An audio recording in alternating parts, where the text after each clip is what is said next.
Hey guys, this is Preeti. Welcome back to my channel. दोस्तों, आज हम बात करने वाले हैं एक 2002 हॉलीवुड साइकोलॉजिकल मिस्ट्री थ्रिलर के बारे में जिसका नाम है वन आवर फोटो। दोस्तों, इस फिल्म की स्टार्टिंग आपको थोड़ी सी बोरिंग लग सकती है, बट ट्रस्ट मी, इस फिल्म की एंडिंग बहुत ही ज्यादा ट्विस्टी है। आपको जरूर पसंद आएगी, so please bear with me. ये कहानी है एक साई नाम के बंदे के बारे में जो एक फोटो टेक्नीशियन है। सेफ मार्ट नाम के सुपरमार्केट में काम करता है। वो पिछले 11 सालों से वो ये काम कर रहा है। 1 घंटे के अंदर वो जिस क्वालिटी का प्रिंट देता है वो कोई और नहीं दे सकता। काम के मामले में वो बहुत ही ज्यादा सीरियस है, पैशनेटली काम करता है। अगर कभी कुछ कमी रह जाए तो उसका दिमाग खराब हो जाता है। वो सबके सामने सीन क्रिएट कर देता है। उसे ख्याल नहीं रहता सामने कस्टमर है या फिर मैनेजर। हर दिन उसके पास कई तरह के लोग आते रहते हैं, कुछ उसके रेगुलर कस्टमर्स हैं तो कुछ नए। ऐसा ही एक परिवार है यॉर्किंस का। विल, नीना और उनका बेटा जैक। वो लोग पिछले कई सालों से इसी शॉप से फोटो प्रिंट करवा रहे हैं। साई उन्हें पर्सनली तो नहीं जानता, मगर उनकी फोटोज देख देख कर उसे उनके जिंदगी के हर एक पहलू के बारे में पता चल जाता है। कब उनकी शादी हुई, कब उनके बेटे का जन्म हुआ, वो लोग कहाँ घूमने गए थे, कब उनके घर में पार्टी थी, ईच एंड एवरीथिंग। साई तो उनका एड्रेस तक रट चुका है।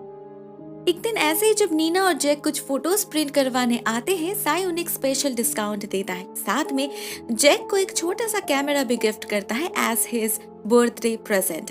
एक्चुअली उसे ये परिवार परफेक्ट लगता है। वो इन्हें लेकर इतना ज्यादा ऑब्सेस्ड है कि वो उनके फोटोज की एक कॉपी छुपके से अपने पास रख लेता है। कोई पूछता है तो वो बताता है कि ये उनका फैमिली है। जैक उसका भतीजा है। और तो और वो उनके फोटोज घर में भी लगाता है। फोटो फ्रेम एंड वॉल पर एक पूरा दीवार उनके फोटोज से ढक चुका था। वो ना, इसमें उसका कोई गलत इंटेंशन नहीं था। असल में उसका अपना कोई परिवार नहीं, ना है कोई लव्ड वंस। पूरा दिन वो काम लेकर ही बिजी रहता है और इन्हीं को अपना सब कुछ मानता है। लेकिन क्या वो जिन्हें लेकर इतना ऑब्सेस्ड है वो लोग सच में ही परफेक्ट है? नहीं। हम देखते हैं विल और नीना के बीच बहुत झगड़ा होता है। विल को लगता है नीना उसके वर्क प्रेशर को नहीं समझती और नीना को लगता है विल उन्हें वक्त नहीं देता, इमोशनली नेग्लेक्टफुल है वो। एक दिन नीना की जगह विल जाता है शॉपिंग करने। साई उसे देखकर इतना खुश हो जाता है जैसे उसके सामने भगवान आ गए हो। मगर इंट्रोवर्ट होने के कारण से वो ठीक से बात नहीं कर पाता और विल उसे इग्नोर कर देता है। उसी दिन एक और लड़की आती है साई के स्टोर में, माया नाम की।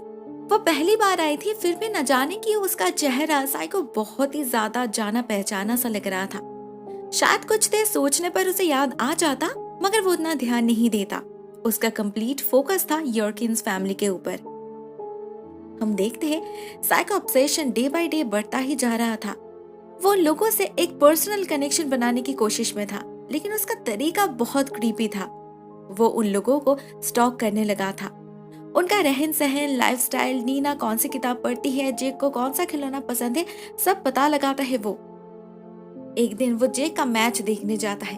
उसे उसका फेवरेट टॉय भी गिफ्ट करता है, मगर जेक उसे लेने से मना कर देता है।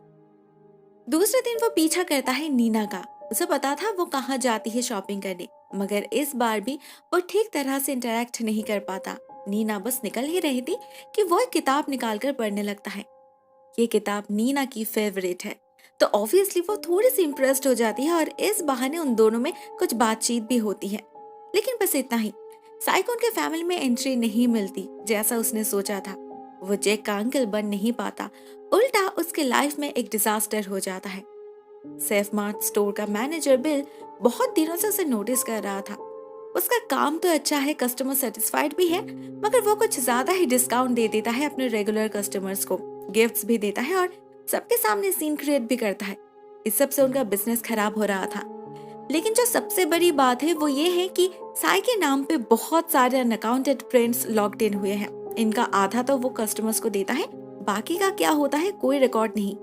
ये वही फोटोज है जो साई अपने घर ले जाता है, लेकिन वो बिल के सामने कुछ भी जानने से इनकार करता है, टेक्निकल फॉल्ट कहता है और बदले में बिल उसे काम से निकाल देता है। साई का मूड ऑफ हो चुका था, लिटरली फ्रस्ट्रेटेड हो चुका था वो। लेकिन इस बार भी फोटोज कॉपी करना नहीं भूलता। उन्हीं फोटोज को लगाते वक्त उसकी नजर पड़ती है ग्रुप फोटो की तरफ, जहां उसे यॉर्किंस के साथ माया दिखती है। माया इनकी दोस्त है, इसीलिए उसका चेहरा फेमिलियर लगा था साई को। वो उसी दिन रात में चुपके से जाकर माया की फोटोज चेक करता है और उसमें उसे जो दिखता है उससे उसका होश उड़ जाता है।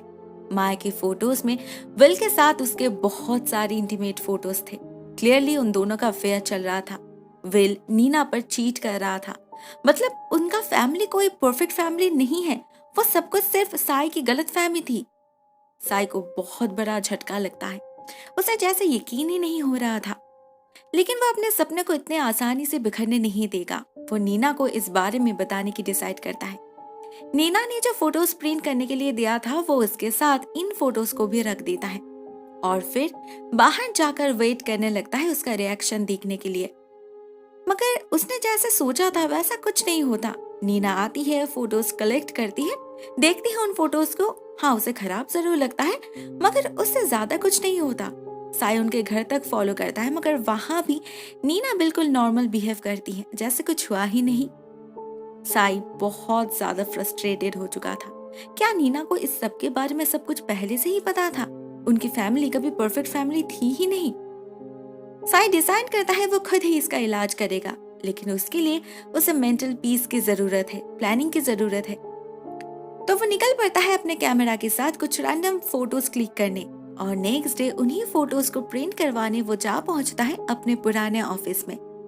वहाँ बिल उसे देखकर रोकने की कोशिश करता है मगर रोक नहीं पाता। साई भी प्रॉमिस करता है कि यही आखिरी बार है, इसके बाद वो यहाँ और कभी नहीं आएगा।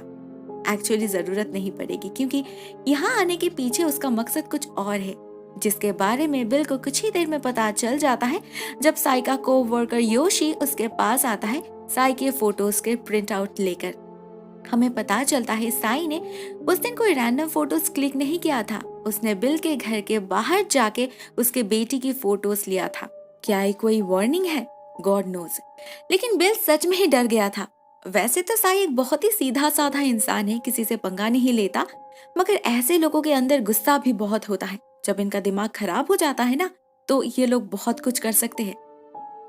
बिल जल्दी से पुलिस को कॉल करता है और पुलिस जाती है साई के घर उसे पकड़ने, मगर साई तो घर में है ही नहीं।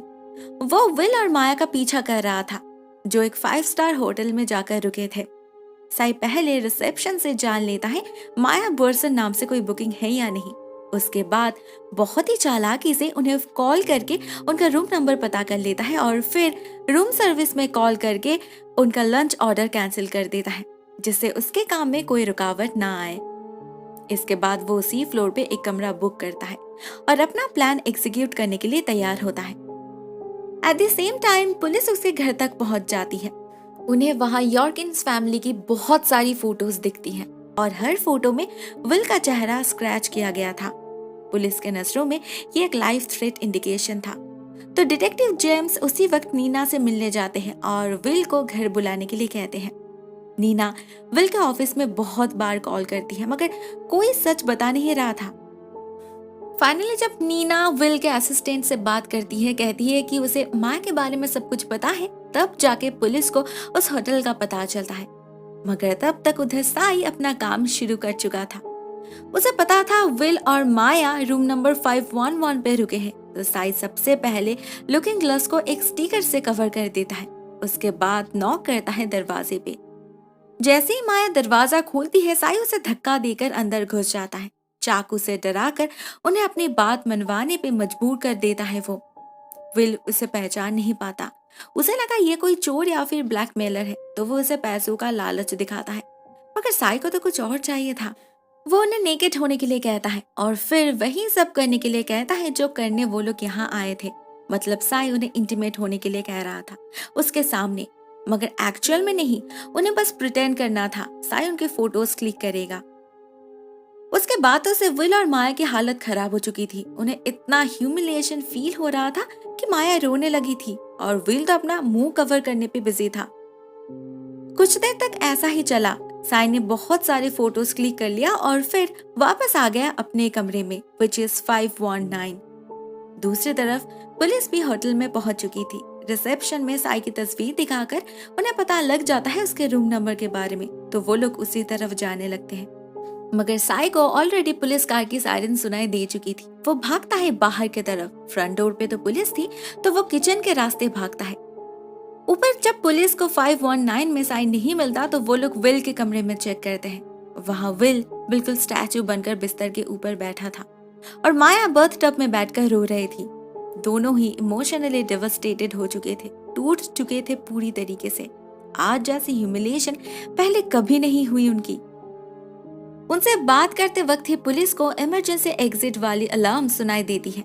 उन्हें भनक लग जाती है साई जरूर उसी रास्ते भाग रहा है, तो वो लोग भी उसी तरफ जाते हैं और साई को पकड़ लेते हैं बहुत ही आसानी से।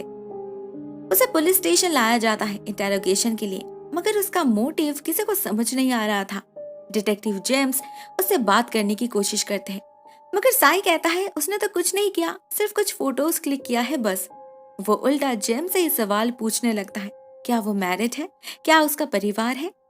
ऑब्वियसली जेम्स ऐसे सवाल उससे ऑफेंडेड हो रहा था। उसे लग रहा था साई या तो इनडायरेक्टली थ्रेट दे रहा है जैसे उसने बिल को दिया था, या फिर बात को घुमाने की कोशिश कर रहा है, मगर असल में इन्हीं सवालों में उसका जवाब छुपा था। हमें पता चलता है साई का बचपन काफी डिस्टर्ब्ड रहा।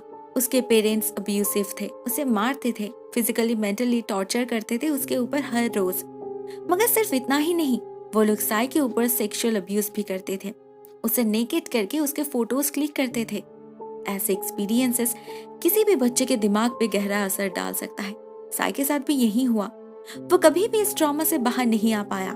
उसका ट्रू कैरेक्टर कभी फ्लरिश नहीं हुआ, ना कभी उसे किसी का प्यार मिला, ना कोई परिवार। वह अपने कस्टमर्स की फोटोज में ही अपनी खुशी ढूंढ लेता था। उसे जो कभी नसीब नहीं हुआ वो इनके पास है ये देखकर ही खुश हो जाता था। वो स्पेशली यॉर्किंस तो उसके फेवरेट थे। लेकिन जब उसे पता चला विल एक चीटर है, अपने परिवार को धोखा दे रहा है, तो उसे बहुत गुस्सा आया। वो खुद को रोक नहीं पाया। आज का दिन विल कभी नहीं भूलेगा। इससे शायद उसे कुछ शर्म भी आए अपने करतूतों पर। साई बस यही चाहता था और कुछ नहीं। सब कुछ सुनकर जेम्स के दिल से सारी कंफ्यूजन गायब हो जाती है। सब समझ आ गया था उसे। तो फाइनली जब साई उससे अपनी फोटोज मांगता है जो उसने विल और माया के कमरे में क्लिक किया था, जेम्स इनकार नहीं करता। फोटोज ऑलरेडी प्रिंट होकर आ चुके थे। यही सबूत है साई के घिनौने करतूतों के। मगर क्या उसने सच में ही कुछ किया है? क्या इन फोटोज में विल और माया के इंटीमेट मोमेंट्स कैप्चर्ड हुए हैं? नहीं। जब साई इन फोटोज को एक एक करके टेबल पर रखने लगता है, हम देखते हैं इसमें कहीं पर भी कोई वल्गरिटी नहीं है।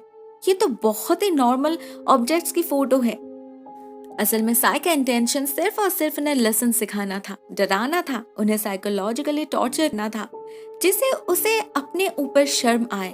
साई को पता था विल को कैसा लगेगा, उसे भी तो कभी इस एक्सपीरियंस से गुजरना पड़ा था। वो उन्हें सिर्फ वही दर्द देना चाहता था और कुछ नहीं। उसके दिमाग में कभी कोई वल्गरिटी या फिर ब्लैकमेलिंग टेंडेंसी आई ही नहीं। इसीलिए वो बार बार कह रहा था कि उसने सिर्फ फोटोज क्लिक किया है और कुछ नहीं। सच में ही वो इनोसेंट है। हाँ, उसका तरीका गलत हो सकता है, लेकिन उसका इरादा गलत नहीं था। ये सब कुछ बस एक हार्मलेस जोक था, बिल से लेकर विल तक। शायद उसने बिल को इसीलिए इन्वॉल्व किया था जिससे पुलिस इन्वॉल्व हो सके। वो कुछ छुपाना नहीं चाहता था, इसीलिए ही तो उसने होटल रूम में पुलिस के लिए चाकू और कैमरा छोड़कर गया था, क्योंकि उसे पता था उसने कुछ नहीं किया, पुलिस को उसके खिलाफ कुछ नहीं मिलेगा। अगले सीन में हम विल को घर लौटते हुए देखते हैं, अपने परिवार के पास। नीना उससे नाराज थी। शायद उसे वक्त लगेगा सब कुछ भुलाने में, मगर एक दिन ना एक दिन वो लोग जरूर फिर से एक हो पाएंगे। साई का सपना पूरा हो जाएगा। साई ने तो बस यही चाहा था। एट द फाइनल सीन हम देखते हैं साई ने जो चाहा था वही हुआ, और सिर्फ इतना ही नहीं, अभी वो इस फैमिली का एक परमानेंट हिस्सा बन चुका है। वो बन चुका है जैक का अंकल साई। The end. दोस्तों, ये कहानी यहीं पर एंड हो जाती है। पर्सनली मुझे ये फिल्म काफी पसंद आई। बहुत ही डिफरेंट तरह की फिल्म है और साइकोलॉजिकल ट्विस्ट भी बहुत स्ट्रांग है। I liked it. आपको वीडियो कैसी लगी? Write down in the comment section. आज के लिए बस इतना ही दोस्तों। Thank you so much for watching this video. बहुत जल्द मिलते हैं किसी और नए वीडियो के साथ। तब तक के लिए टेक केयर, टाटा।